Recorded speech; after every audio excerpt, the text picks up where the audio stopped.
crois seule. Dans un léger soupir, je ferme les yeux et appuie la tête sur le mur de stuc derrière moi, tout en maudissant la destinée de m'arracher à ce moment paisible. Le moins qu'elle pourrait faire aujourd'hui serait de m'envoyer une femme et non un homme pour me tenir compagnie. Malgré ma taille, je suis coriace et peux sans doute me défendre.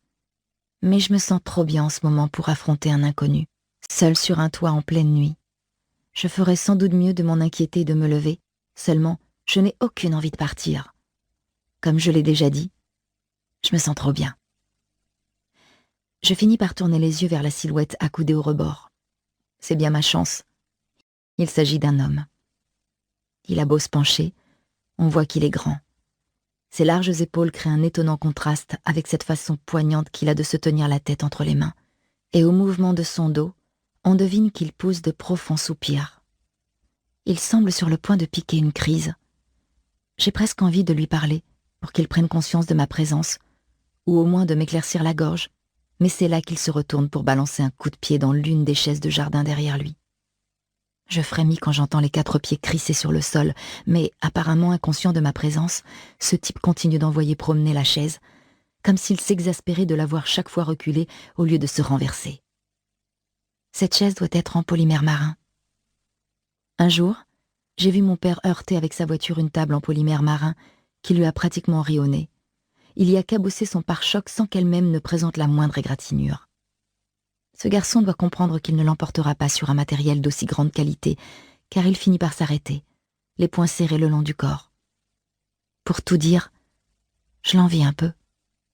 Voilà un mec qui parvient à maîtriser sa fureur tel un champion. Apparemment, il vient de vivre une journée de merde, tout comme moi d'ailleurs, mais tandis que je refoule ma rage dans une sorte d'agressivité passive, lui s'est trouvé un exutoire. Moi, je me détends plutôt avec le jardinage. Dès que je me sens stressée, je sors arracher les mauvaises herbes autour de moi. Sauf que depuis que je me suis installée à Boston, il y a 2 ans, je n'ai plus de jardin, ni de terrasse, même pas de brindilles qui traînent. Je devrais peut-être investir dans une chaise en polymère marin. J'examine encore le type un petit moment, curieuse de découvrir quand il va bouger. Mais non, il reste là, debout, à regarder la chaise.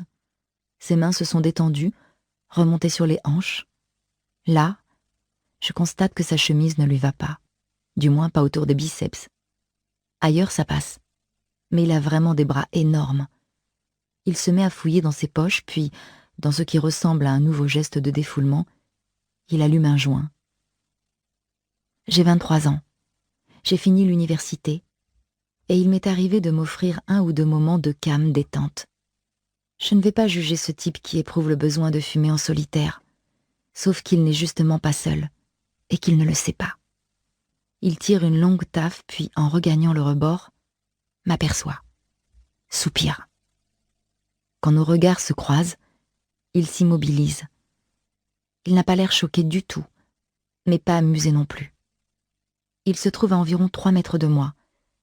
Cependant, les étoiles brillent assez pour que je voie ses yeux descendre lentement le long de mon corps, sans laisser paraître la moindre pensée. Ce type sait se maîtriser. Il a l'air impassible, la bouche serrée, telle une version masculine de la Joconde. « Comment vous appelez-vous » demande-t-il. Sa voix me serre le cœur. Pas bon. Les voix devraient s'arrêter aux oreilles, mais parfois, pas trop souvent en fait, un timbre se réverbère à travers tout mon corps, comme celui-ci, profond, déterminé, velouté. Comme je ne lui réponds pas, le mec tire une 2e bouffée de son joint. « Lily !»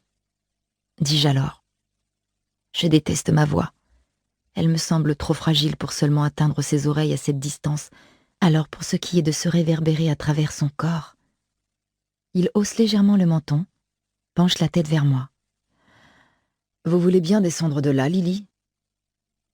Alors seulement je remarque sa posture.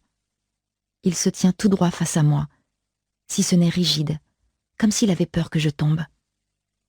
Mais non. Ce rebord fait au moins 30 centimètres de large, et je me tiens plutôt du côté du toit. Je pourrais facilement me rattraper si je glissais, d'autant que le vent souffle dans la bonne direction. « Non, ça va. Je me sens tout à fait à l'aise. » Il se détourne